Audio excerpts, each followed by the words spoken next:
Welcome to the Spoon Podcast, where we talk to the builders and makers on the front lines of the food tech revolution. I'm your host, Michael Wolf. On today's episode, we have Sam Calisch, the CEO of Copper, a maker of induction stoves with built-in batteries. Sam's an MIT grad who spent much of his career working as a lobbyist promoting electrification to our homes to lessen our reliance on fossil fuels. After Sam saw that many people who had considered induction stoves were actually being disincentivized to make the transition because they were required to spend more on electrical work for their homes than the appliances themselves, he and his co-founders decided to start a company that would help ease this transition by making a new type of appliance that would allow the move to induction to be much easier and less expensive because it wouldn't require rewiring the home. Sam tells us about the first prototypes he makes and how he eventually got his product to manufacturing. I think you'll enjoy this podcast. If you haven't already rated and reviewed the show, please do. It really helps. That's it for now. Let's get to my conversation with Sam Calisch. All right. Tell us who you are and what you do. My name's Sam Calisch. I'm the founder and CEO of Copper. We make induction stoves and other appliances with built-in batteries. And this is a really cool idea. It's one that I've been thinking a lot about over the past year as I've been wanting to move towards induction.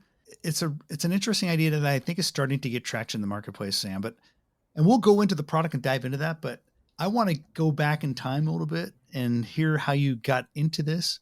I know that you went to MIT, you have a great educational background, but how did you get into this world of like creating next generation appliances? So I've been working in climate my entire career, early on working on kind of big sort of science project type climate technologies, utility scale solar tracking, compressed gas for vehicles.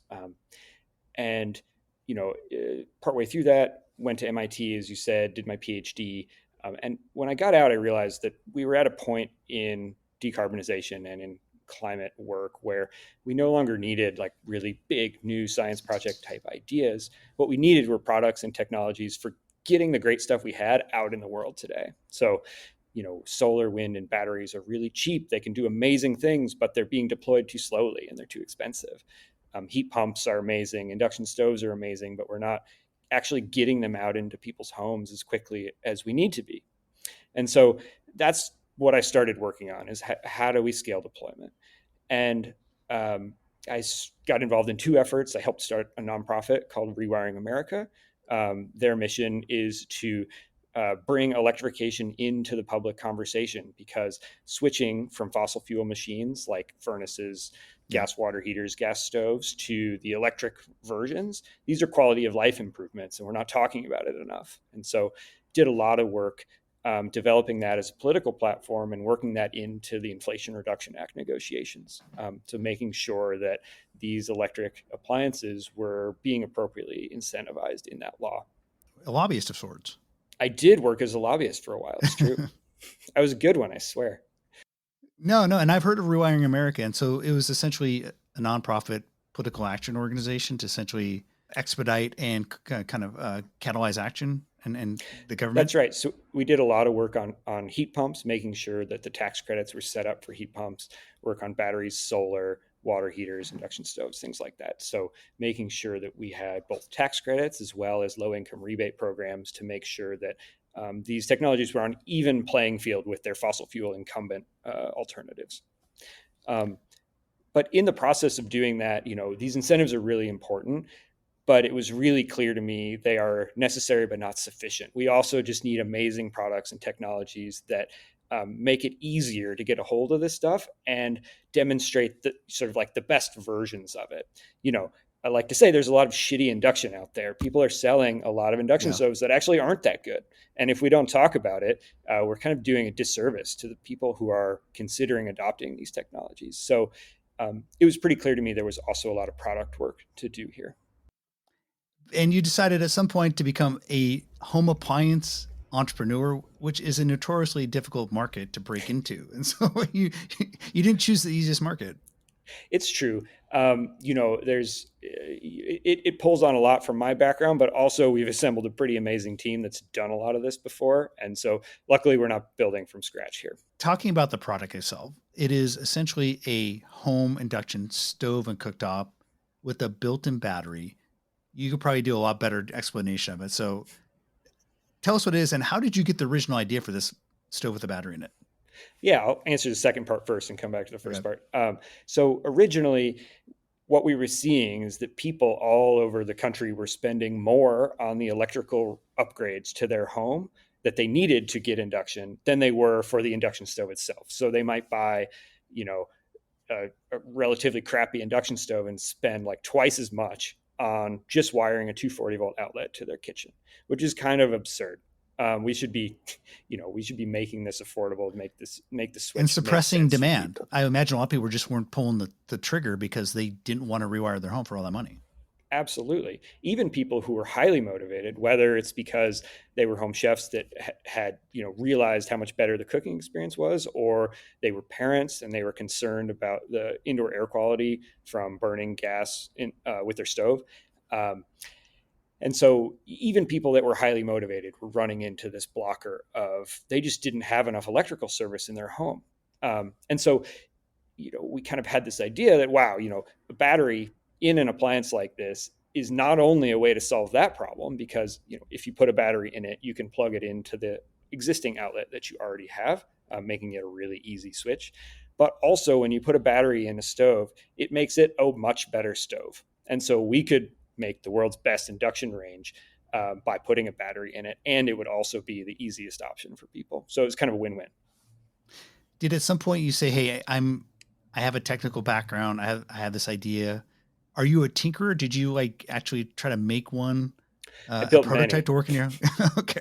What Yeah, were some of those early ones like? yeah, there's one I lovingly describe as the shopping cart. It was built into a set of rolling wire shelves, and it was the first one that I made, and I was so proud of it. And I sent pictures of it off to some sort of important people in the industry, and I was shocked when they couldn't quite see the vision in the same And way. they saw the rolling shopping cart. They didn't Yeah, love it. yeah. But no, we've come a long way from there. By the way, I don't know if you have a family or whatever, but were they loving your science projects actually in the middle of your kitchen? Were you actually putting these in your kitchen? Yeah. And there was a Thanksgiving we cooked on that early shopping cart one. That was it was we now it's an annual tradition where we cook a big Thanksgiving meal for 20, 30 people on our product to prove that there's no issue with running out of battery, for instance. But it was the first one of those. It was on that shopping cart prototype. So give me an idea of the timeline, right? So I think I saw that the company's founded like just 2 or 3 years ago, 2020 or so. When would you, maybe I'm off on the timeline, but when did you start doing these early prototypes and tinkering? Yeah, you're right. It's kind of early 2020. We started the company with a grant from the Department of Energy, the Buildings Technology Office. They were among our earliest funders. Really appreciative to them for seeing the vision so early. And yeah, that's really where it took off. Those early days, you got a grant, you built a prototype, and then at some point, did you seek venture capital? Yes, yeah. At this point, we have private investors. We've done multiple rounds of funding and have used it to stand up our global supply chain and stand up operations and manufacturing, QC, and sales and marketing and all that stuff. And at some point, you did get to manufacturing Charlie, which I think it's called. And at some point, you're gonna have to explain the name Charlie for your stove. But I think you have built them in essentially batch manufacturing. I saw that you don't essentially have one that I could get shipped now, but I can have it shipped next year. So talk about your manufacturing strategy. Yeah, we're in the critical point with a young startup where we're scaling manufacturing, and so we're out there doing deliveries every day right now. And so I actually joined our crew yesterday out in the field. I hadn't been out with them in a bit, and it was very inspiring. It got me all psyched up again. Actually, seeing people making the switch and getting to cook on our product. Um, but yeah, we're out making deliveries every day of the week right now, and simultaneously manufacturing the next batch as we speak. So is your company doing the installs? And if that's the case, are you largely selling in just like one market in California? We work with installation partners, Okay. and currently we are selling into the California and New York markets. We are rapidly expanding, and I'm excited to bring our product to additional markets. But we also want to make sure we're supporting where we are installing really well, and so that's why we're just in those two markets today. But soon to be others, and kind of the way we do that expansion is based on where we see a lot of demand, where we're getting pre-orders from. And are you doing the manufacturing in the U.S.? We do a lot of the manufacturing in the U.S. I can't say it's all of it, but essentially, the stove is maybe 5 or 6 major sub-assemblies, and all of them are united at our facility in California, where final assembly takes place and QA and QC take place. And as you scale, how do you plan to expand that? We have a lot of room to scale with our current setup. We will continue to engage other manufacturers, but because of the suppliers for some of these sub-assemblies, like the battery or the stove chassis, they are very, very large manufacturers, so they have the ability to help us scale quickly. So talk about the market. As far as I know, it's you and Impulse is also doing it. We've written Mhm. about them. I've talked to Sam. I think you guys are the only ones, but talk about the differences between your products. Sure. Yeah. I consider Sam a friend. We wish them the best of luck. Yeah. So some of the differences, obviously, Impulse is selling a cooktop. We're selling a full range. Um, we've prioritized that because we're really looking to sell into existing where existing gas is today. And if you look at the numbers, that's most of the existing gas is in the form factor of a range today. We're also just really excited about the opportunities availed to us by having an oven powered by a battery. We can do really cool things with our oven, so we wanted to make sure to build that into the product. Um, you know, um, Speaking of other differences, I mean, we're both really leveraging this battery in order to provide really amazing induction experience that includes high power. I've not cooked with one of their units, so there's a little. I'm not exactly sure of what it does and doesn't do. One thing that we're really proud of with our product is the induction is silent compared to what you might find in a conventional induction stove, because we have we call it DC induction. It's operating on the DC directly from the battery as opposed to the AC from the wall with a conventional induction stove. And because of that, it could actually be silent. And this is one thing you find when you talk to people who have cooked on induction. It's a frequent complaint is, oh, is it supposed to make that noise? Like, is it broken? And what they're hearing is the buzz from that AC power. And so getting rid of that has, at least for me personally, significantly made the cooking experience more enjoyable. And talk about the oven because you guys do a range, and you say you can do some unique things with the battery with the oven itself. What are those things? Yeah, so we have a lot of power available to us with our battery, so we can preheat really quickly. You get home from work, you're trying to put some calories in your kids. You're not waiting 20 minutes for your gas oven to come to temperature. We can do it in 4 or 5 minutes. Um, there's dual temperature sensors, so we have really a lot of information on what's happening in the oven. There's also the controller is also a solid state controller as opposed to a conventional relay controller. And what that means is we can do much, much better temperature control in that oven than I think you'd find in any other commercial range. And what is the source of heat? Is it just kind of like the traditional burners, or how are you heating it up? Yeah, so there's dual elements. Okay. So that means you can do dual elements. There's a convection fan. You can do kind of all of these numerous modes of baking, roasting, convection baking, proofing, things like this that people are coming to expect from a modern oven. Did you explore other forms of heating? There's the Brava, there's the microwave that are using different forms of heating because you're rethinking the oven, you're rethinking the cooktop. Did you think of other ways to possibly heat it? We did, yeah. We built stuff. What we found is that the best performance actually It's not that we didn't redesign those elements, but the best performance comes from those electric elements. Talk about the battery. From what I've read, it's a lithium iron phosphate chemistry, right? Is that what it is? So Correct. that's Yep. different than what you might see in like electric vehicles or phones, so it's slightly, I think, more environmentally friendly, but there's still a little bit of an environmental cost. So talk about what you got there. Yeah, totally. So lithium iron phosphate, a lot of the world is moving to LFP abbreviation. Um, there's reasons for that. The cost curves look very good, so we can put batteries in places where they otherwise might not have worked. Um, the thermal safety is also considerably better. So you read the stories about Galaxy Note phones or e-bike batteries catching on fire. That is not a feature of lithium iron phosphate. Um, And then finally, as you mentioned, the environmental concerns, there's no cobalt in lithium iron phosphate. And cobalt is one of these minerals that, our globally, our mining practices of it are, I would just say, not that good. And so if you can eliminate it, you can avoid some of the pitfalls of these supply chains. The thing about the kitchen is it's just such a hard thing to change people's behavior. And then you have the additional challenge of this probably is involved with a pretty large scale remodel or new build when you're bringing in, I think your products are like $5,000 to $7,000. So it's not a cheap thing, right? So talk about how you're going to win over the customer with this fairly expensive product.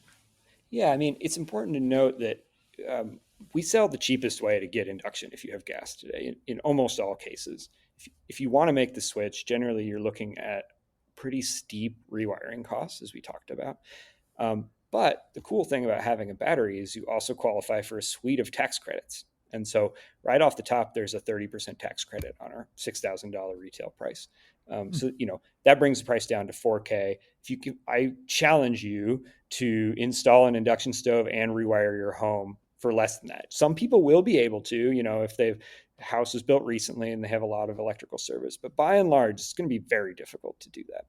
And so, what we want to do is we want to take advantage of having that battery, provide this luxury experience, but also have it be really cost competitive because of these two factors. And that's especially true not just in a single family house, but in multifamily apartment buildings where those rewiring costs are considerably steeper because, you're not just talking about running from, the street to your home. You're talking about running, up 10 stories in walls, new copper wires for the circuits. You're talking about getting buy-in from a landlord, perhaps, or a co-op board. And so if you can avoid those things, it's a huge, huge cost saving. So, we see a lot of pull from single family, but multifamily, it's especially strong. Interesting. And you talked about the credits and the battery in there. Talk about your bigger vision, if there is one, around having your product act as maybe interacting with the power grid, acting as like a power wall. Because I know that's heard that from Impulse a little bit. I imagine you guys are thinking along the same lines. Yeah. So once you get this battery in place, it's a really valuable asset, and that comes in a lot of forms. One of the easiest is just it gives agency to the user on when and how they use energy. And so if you care about the environment, you might want to use energy that's drawn during the middle of the day when the sun is out and solar is very abundant. But you might not want to cook during the middle of the day because you're at work. So, what the battery lets you do is, you come home from work and you cook, but you're using electrons that came from the sun because they came in the middle of the day. And that's a really powerful thing. And so battery is able to accomplish that. It can save you money because of things like time of use rates and demand response, et cetera. And, we see that not only do appliances make it easier to deploy batteries, but batteries make it easier to deploy appliances. There's kind of this two-way street where because that battery is wrapped up in a machine, it's actually far easier to get those benefits than it would be if you, say, went to install a Tesla Powerwall or something like this. And do you have a bigger vision going forward, 5 years, 10 years around, we're going to roll out other appliances, we're going to roll out other things that could connect to the power network? Yeah, definitely. So we have other appliances. We have pilot units in operation in homes today of some pretty exciting stuff. I can't wait to You don't want to tell us what they are yet? Look around your house, look at the appliances you have, especially the ones that use gas today. We'll also release some pretty exciting accessory cooking products that things that bring some of the intelligence that's possible with induction kind of into your cooking experience. There's a bit of a tension here, and we're trying to lean into this as a company where we don't want to change how you cook. We want you to be able to cook your grandmother's recipes. We don't want you swiping through an app while you're cooking or having to navigate menus while you're cooking. We want it to be a seamless, intuitive experience.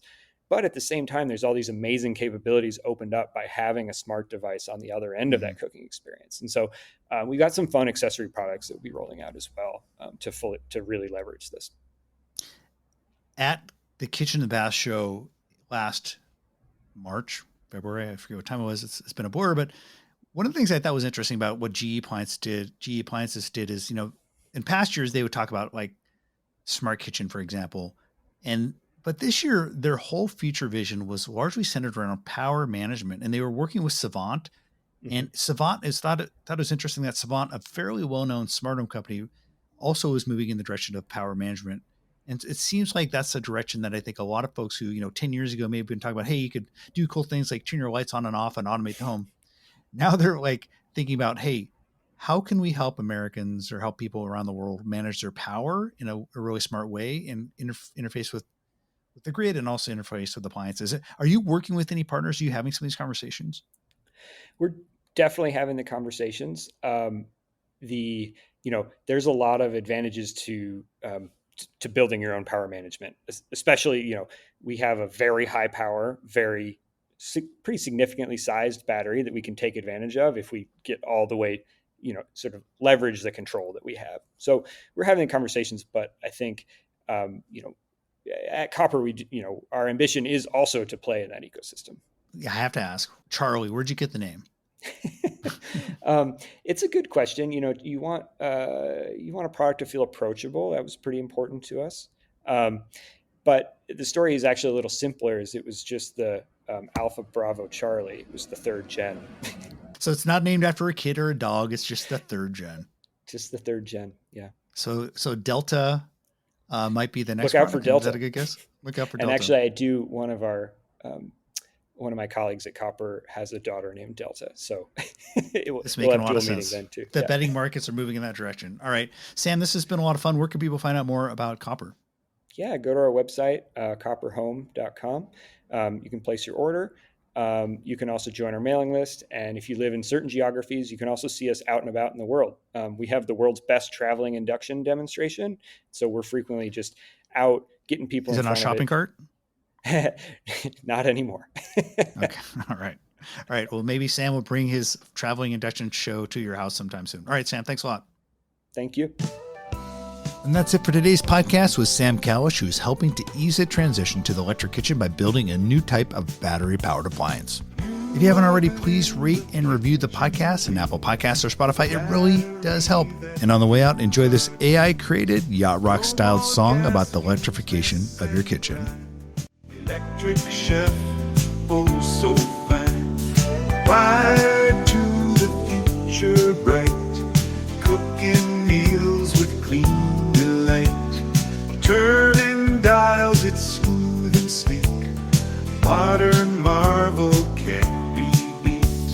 Electric chef in our home, cooking joy like never known, baking, broiling every dish, granting every kitchen wish.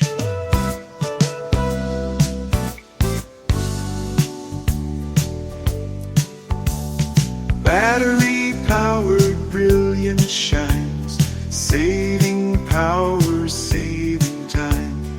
No more cords or plugs to wrangle, electric freedom, no more tangle. Culinary magic in the air, eco-friendly kitchen care, juicing up with ease and grace. Electric chef sets the pace. Electric chef in our home, cooking joy like